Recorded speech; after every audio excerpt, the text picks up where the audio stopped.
The Farmer. Once upon a time, there lived a farmer in a village beside a forest. He had a big garden that had an old apple tree and other plants, trees, and beautiful flowers. When the farmer was a little boy, he spent much of his time playing with the apple tree. Those days, the apple tree had given the choicest of apples to him. However, as time passed, the apple tree became old and stopped bearing fruits.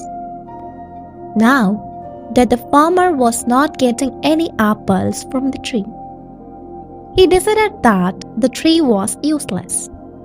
Therefore, he decided to cut the tree and use its wood to make some new furniture. He felt that since the tree was old and huge, he did not have to carve it, and it would make great furniture. He forgot that as a boy he had spent his entire childhood climbing the tree and eating its apples. Now the apple tree was home to several little animals in the neighborhood. This included squirrels, sparrows, and a huge variety of birds and insects. When the farmer took his axe and began chopping the tree, all the little animals came rushing down. They all began to plead with the farmer.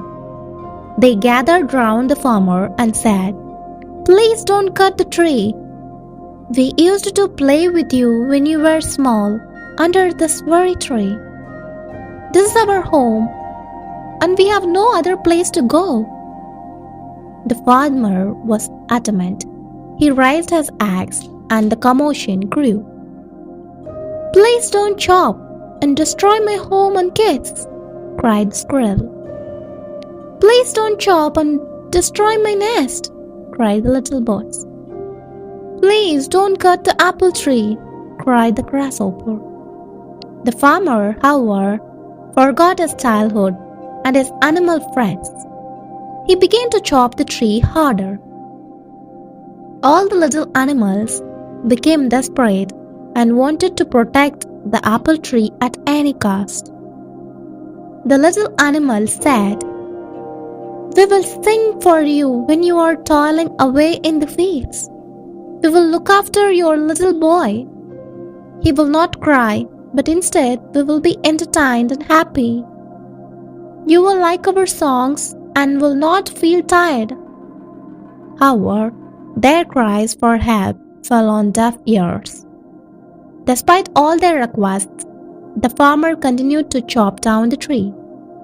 All of a sudden, he noticed something shiny. On inspecting it, he realized that it was a beehive full of honey. He took a little and put it in his mouth. The taste of the honey woke up the little boy in him. The honey tasted so good that he wanted more. It brought a sense of happiness to him. He smiled and exclaimed, "This tastes amazing!" Realizing the change in the farmer's attitude, the little animals spoke in unison. The bee said, "I will always provide you with sweet honey." The squirrel said, "I will share any amount of nuts that you want." The birds cried, "We will sing as many songs as you want." Finally, the farmer realized his folly and put down his axe. He understood that the tree was home to many lovely animals that provided him with so many things. He wanted his little boy to have the childhood that he had. The farmer realized that the apple tree was not that ruthless. The little boy in him saved the apple tree. He threw away the axe and said to the little creatures, "I promise that I would never cut this tree. I have realized my mistakes, and you all can now live in peace and harmony." The little creatures thanked the bee profusely If the farmer had not found the beehive, they would have been homeless by now. They continued living happily in the old apple tree. Moral of the story: each and every living thing in nature is of some use. We should not destroy any living thing.